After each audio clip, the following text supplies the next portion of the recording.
তো আজকে আমরা যে মাইক্রোকন্ট্রোলার নিয়ে কথা বলতেছি সেটা হচ্ছে ESP32 এর C6 DevKit C1 মাইক্রোকন্ট্রোলার।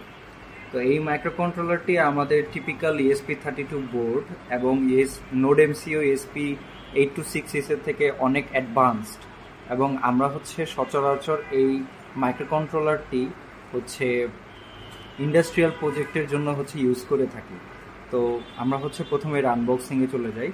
তো ESP32 C6 এর ক্ষেত্রে আমাদের ডেভেলপমেন্ট বোর্ডের আনবক্সিংয়ে গেলে আমরা একটা সুন্দর একটা বক্স দেখতে পাবো। সেই বক্সটাকে আনবক্স করলে আমরা হচ্ছে সেই মাইক্রোকন্ট্রোলারটি পেয়ে যাব। এখানে ইউজ করার জন্য টোটাল আমাদেরকে 22টি জিপিআইও পিন প্রোভাইড করে থাকে ESP32 C6। এবং এই মাইক্রোকন্ট্রোলারটি সবচেয়ে বড় সুবিধা সেটা হচ্ছে এইটিতে ওয়াইফাই 6 অ্যান্ড ব্লুটুথ 5 এর পাশাপাশি হচ্ছে জিগবি এর সাপোর্ট রয়েছে।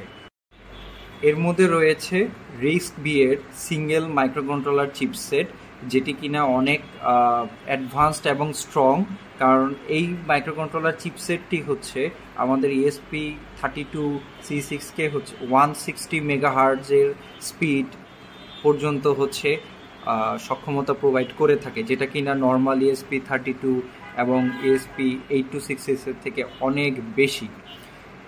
এবং এতে হচ্ছে আমরা অনেক অ্যাডভান্সড প্রজেক্টও করতে পারবো, যেমন হচ্ছে আমাদের অ্যাডভান্সড সিকিউর হোম অটোমেশন অথবা বিভিন্ন ধরনের সিকিউরিটি বেসড প্রজেক্টগুলো, কারণ এতে রয়েছে আমাদের অ্যাডভান্সড সিকিউরিটি সিস্টেম। কারণ এর হচ্ছে ফ্ল্যাশ মেমোরি সাইজের জন্য হচ্ছে সেপারেটেডলি 400 কিলোবাইট অর্থাৎ কেবির হচ্ছে আলাদা স্টোরেজ দেওয়া আছে।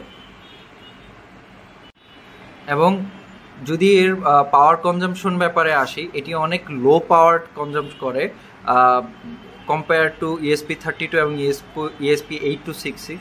তার এই দুইটি মাইক্রোকন্ট্রোলারের তুলনায়ও হচ্ছে ESP32 C6 আরও বেশি পরিমাণে পাওয়ার কম ইউজ করে, অর্থাৎ আমরা সেখানে কিন্তু পাওয়ার অপটিমাইজেশনের সুবিধাটা পাচ্ছি।